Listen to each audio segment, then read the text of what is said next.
In the years she has been teaching English at Madison High, our Miss Brooks has always felt she was as well qualified as any other teacher to be head of the English department. An opinion, unfortunately, not shared by her principal. Recently, however, when there's been a choice between two teachers for something, he has given Miss Brooks the nod. Not only has he given me the nod, but most of the time he's gone to sleep entirely. But over the last month, there has been a change in Mr. Conklin's attitude toward me. And last Wednesday, he indicated that if I could keep out of trouble for the next few weeks, I might actually be the head of the department during the second semester. Since my landlady was away, her sister Angela had charge of our household for a few weeks. I told her the news at breakfast Thursday morning. It was apparent that Angela was choked with emotion because from her first words I could see she could barely contain her enthusiasm. Connie, please pass the French toast. Angela, is that all you have to say? No, dear. Pass the strawberry jam, too. Angela, I tell you something that could be of tremendous importance to me, and you react as if it was practically nothing. Oh, it isn't that I'm not happy for you, Connie, but I'm so worried about Minerva these days, I can't get enthusiastic about anything. You mean because she's been so quiet lately? Yes, dear. It's been going on for over a week now. Nothing I say or do seems to arouse her interest. Why, formerly just the word mice used to start her mewing all over the place. Well, let me try, Angela. Minerva, listen to me, Minerva. Mice? Sweet cream? Goldfish? Canaries? Sam? Who's Sam, dear? Well, you remember when Minerva had that litter of kittens a year ago? Sam was the cat passing out the cigars.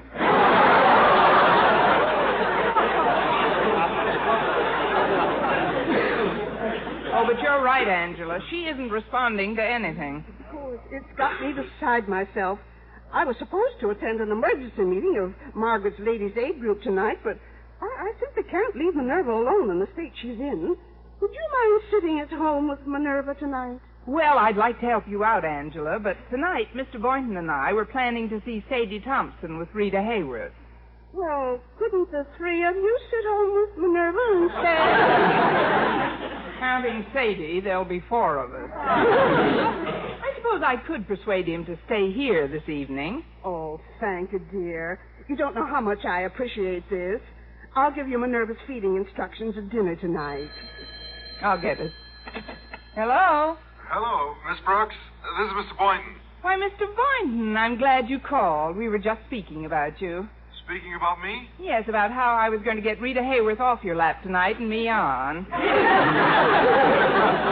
That is, I'm afraid we'll have to sit home tonight. Mrs. Davis's cat hasn't been well lately, and Angela asked me if I'd sit home with Minerva while she went out. Would you mind terribly? Not at all, Miss Brooks. Matter of fact, sitting home fits right in with my own plans. It does? Well, shall I go down to the cellar and blow out the light fuse, or will you? And what are your plans, Mr. Well, when I called just now, I thought I'd have to sit home with my frog McDougal tonight, as he has a cold. But since you're going to be home with Minerva anyway, maybe you could look after them both. You want me to look after them? Yes, while I attend a lecture at my biology club. I've been dying to hear Dr. Williams' speech for months. I'd consider it one of the greatest favors you've ever done for me. Well, all right, Mr. Boynton. Oh, thanks, Miss Brooks. I'll give you Mac's feeding instructions and the eyedropper I feed him with at noon today. And say, since you've been so nice to me, why not let me treat you for lunch? Good idea. That way you can demonstrate how the eyedropper works on me. I'll see you later, then. All right, Miss Brooks. Bye. What did Mr. Boynton want you to do, dear? Look after his frog McDougal while I'm sitting with Minerva tonight. Oh, isn't that nice? Oh, I'm sure that McDougal and Minerva will get along just splendidly together. Well, even if they do, I doubt if anything will ever come of it. Of course not, dear. Minerva's much too tall for him. Oh, that's probably Walter Denton to pick me up. Come on in, Walter. The door's open. Well, I'm all out of eggs, so if he wants anything, Walter will have to take whatever is in here. That's an idea. Maybe it'll finally arouse Minerva when Walter battles her for her saucer of milk. Good morning, Walter. Greetings to two of my favorite females. And how is the fairest flower of our fair school this morning? Just fair. Just fair? When you're on the threshold of achieving one of your life's greatest ambitions? Just fair when you're practically our English department's future head? It's my current head that's aching. We're having a good deal of trouble with Minerva these days, Walter. Yes, I'm terribly worried about her. She's been so depressed lately. I haven't heard her meow in a week. Oh, I know what it is. It's because I haven't brought my dog around lately. Yeah, they used to play together all the time. Minerva just misses him, that's all. Well, that's silly, Walter. Who ever heard of a cat missing a dog? Anyway, I'm sure that Minerva's forgotten all about Prince. Meow. Oh, Connie, maybe that's it. Well, the moment you said Prince... Sure, that's it. So my dog will bring her out of her depression in a minute. It's the only name that's aroused her in a week, Connie. Well, come to think of it, before our neighbor moved away, Minerva was also friendly with her dog, Fido. And that dog down the block, too. What was his name? Oh, yes, Rover. This cat is dog happy. I think she'd even respond to a dog she'd never heard of before, like Bowser. Oh, Connie, this is wonderful. Now all Walter has to do is to bring his dog over tonight, and Minerva will be cheerful all evening. Will you do that, Walter? Oh, I'll be glad to, Angela. Now, wait a minute. You mean you want me to look after Walter's dog, too? Well, since you're sitting with Minerva and McDougal anyway, one more won't be much trouble, will it? Well, I'll do it on one condition, that you don't breathe this to a soul. Oh, I won't, dear. But why not? If any circus ever gets wind of this, I'm liable to be sued for unfair competition.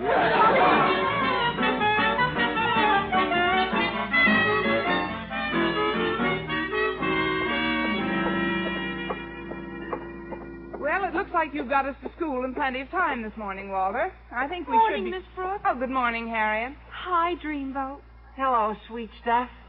Hello, Glamour. Hello, swoon girl. Hello, Moon Glow. Look, can I break in on the five of you for a minute?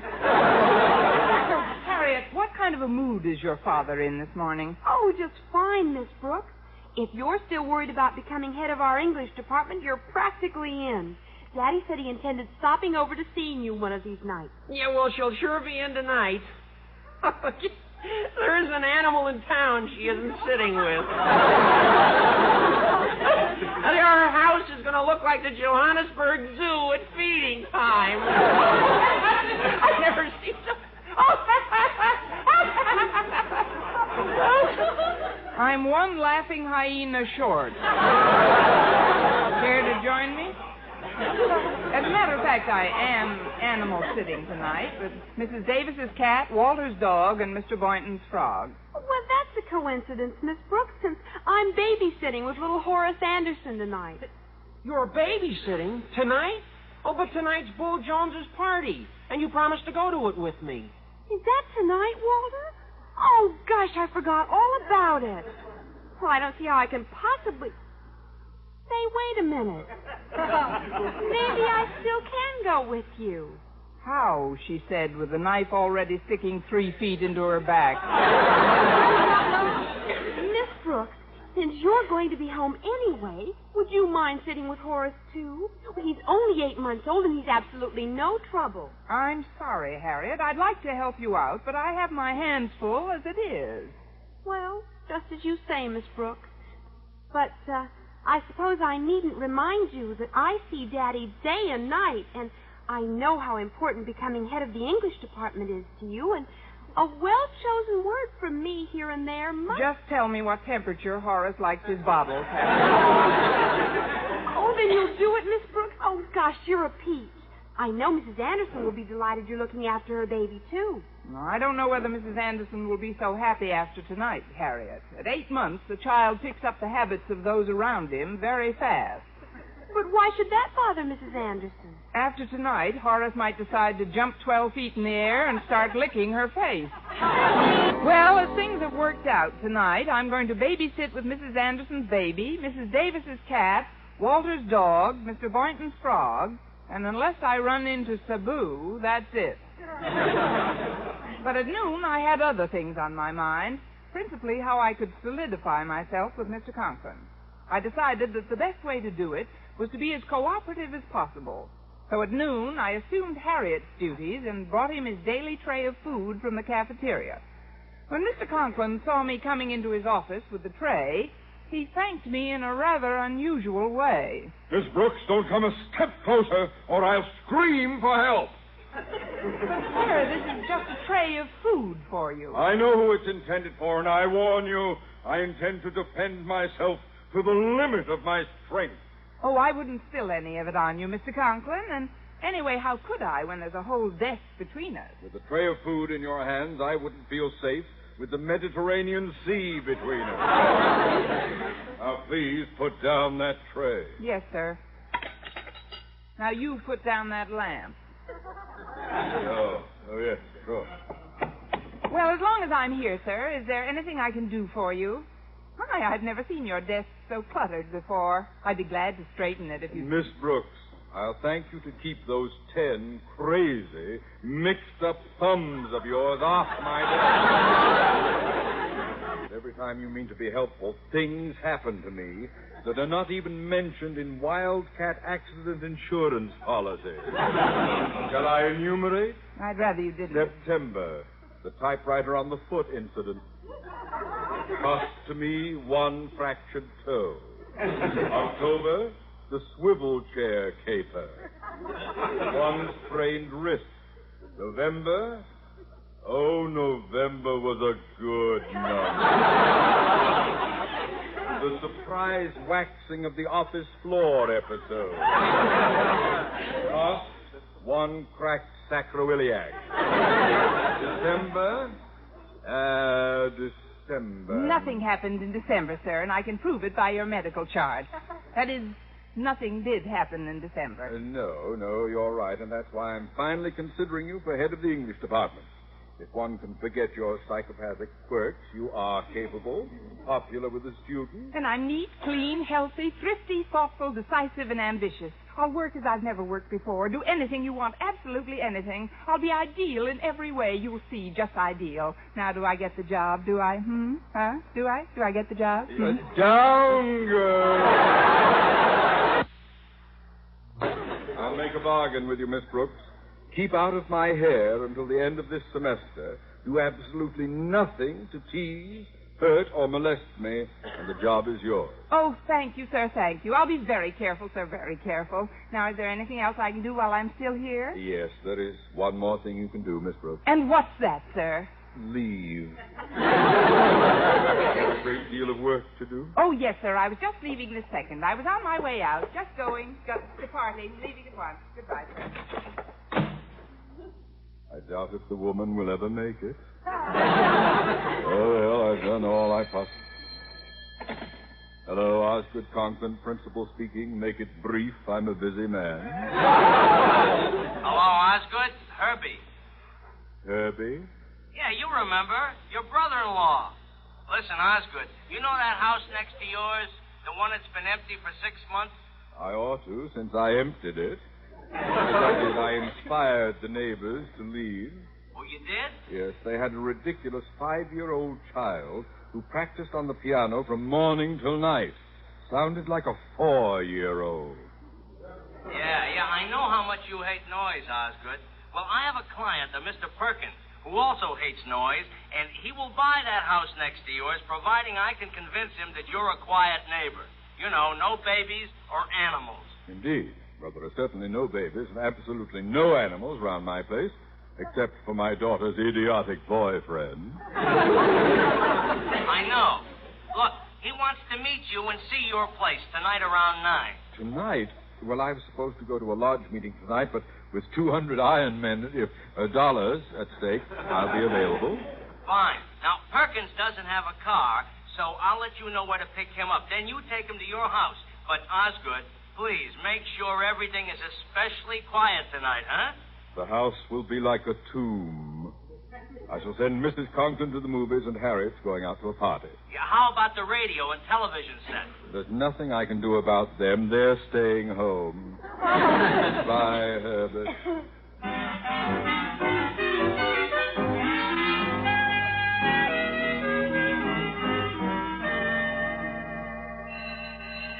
All right, class, dismissed.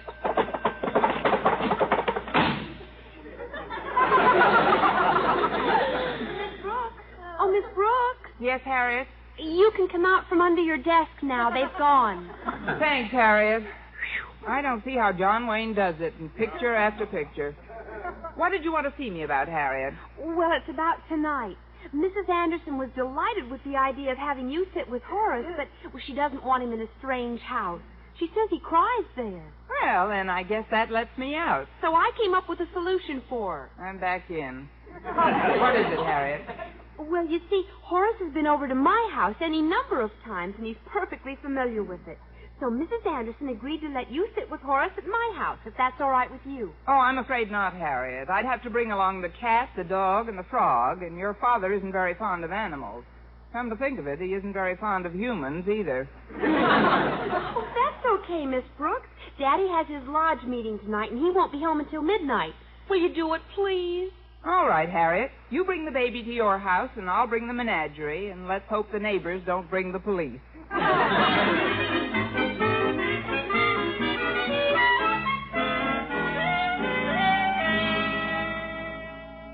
All right, attention, please, while I call the roll. Minerva? Meow. McDougal? Prince? Meow. Minerva, we know how you feel about dogs, but control yourself. Prince? Horace, wait your turn. Prince, stop licking Horace. You're frightening him. Now, Horace, stop licking Prince. You're frightening him. McDougal, get off Minerva's back at once. Prince, you drop McDougal this instant. But not on Horace. Not on the doorbell either. Oh, that's someone outside. Goodness, who could that be? Hello, Connie. Why, Angela. Welcome aboard Noah's Ark. They're all in the living room. I was worried about Minerva, Connie. So I thought I'd drop in and say hello to her before I went to my meeting. Minerva, honey. Goodness, Connie. She's broken out in a green rash. That's McDougal on her back.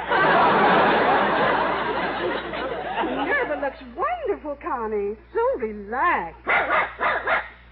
Thanks to you, Prince. Yes, and you, McDougal. Connie, who's this foreigner? Angela, meet Horace, the baby. Have you fed him yet, Connie? I was about to feed them all, but the list of feeding schedules you wrote out for me seems a bit confusing. But you gave me the data for each one except Minerva. I know, but something must have happened along the way. Listen to this. Feeding for Horace, 9:30 p.m. Pour 3 ounces of warm milk into a half cup of dog food. Oh, don't worry, Horace. We wouldn't feed you the dog food. Not with all the pablum we have around here. Oh, you don't like pablum either, hmm? How do you feel about raw liver? Flies? Oh, I can see McDougal's been speaking to you. Connie, I think I have an idea that will simplify things for us. Why don't I just fix up a quart of warm milk for all of them? A good idea. The drinks are on the house, boys. Meow.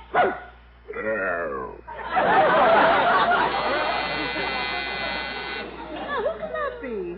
It's either Harriet or Clyde Beatty. You go into the kitchen and fix up that milk, and I'll get it, Angela. All right, dear. Why, Miss Brooks. Mr. Conklin, I didn't expect you until midnight. What are you doing here now? I lost my glass slipper, and the prince chased me all the way home. May I inquire what you are doing in my home, Miss Brooks? I'm sitting, Mr. Conklin. What's the matter? Park bench get too cold? Well, I can explain, sir. Never mind. Now listen, Miss Brooks. I have an opportunity to earn a $200 commission tonight. $200? Yes. Mr. Perkins is coming up the walk now. He's thinking of purchasing the house next door, but first he's visiting us to convince himself that we are quiet neighbors. You see, he hates noise. He wants to be sure there are no babies or animals around. Miss Brooks, what is it? Your cheeks are flushed. You're trembling. Have you caught something? No, but I'll be catching plenty soon. I'll be all right in a moment, Miss Conklin. Well, quite a place you've got here, Conklin. Oh, is this your wife? Heaven forfend. This is Miss Brooks, Mr. Perkins. She's one of my English teachers, whom, by the way, I'm considering as head of her department. But not for long. That is, what are we all standing around in the hallway for? Why don't we go out for a nice, long, brisk walk? After all... What was that? My throat. I have a cold. Well, that's strange. I could have sworn it was a... Well, that sounded like a frog. I know. With the cold, I always get a frog in my throat. What is going on around here? I'm certain that was a cat. Well, once in a while, a stray dog or cat will pass by outside. Like he says, once in a while, a stray baby dog or baby cat will pass by. Mr. Conklin, do you have a baby in this house? It sounded as if there were one in the next room. Oh, but that's preposterous. I assure you, Mr. Perkins, there are no babies or animals in this house. Follow me into the living room, please. Just a moment, sir. Miss Brooks, kindly remove your body from my path, or I shall be forced to trample it into the dust. Follow me, Mr. Perkins. Now, there, Mr. Perkins, you can see for yourself. There's nothing in this living room but a dog, a cat, a frog, and a baby. And as I've been telling you for the last hour, you'll find that your house is in the quietest neighborhood that you could possibly find. No matter where, there's nothing in this living room but a dog, a cat, a frog, and a baby! Gang, meet Mr. Conklin. Miss Brooks? Yes, Warden. Mr. Conklin. Please explain to Mr. Perkins what all these animals are doing in this house.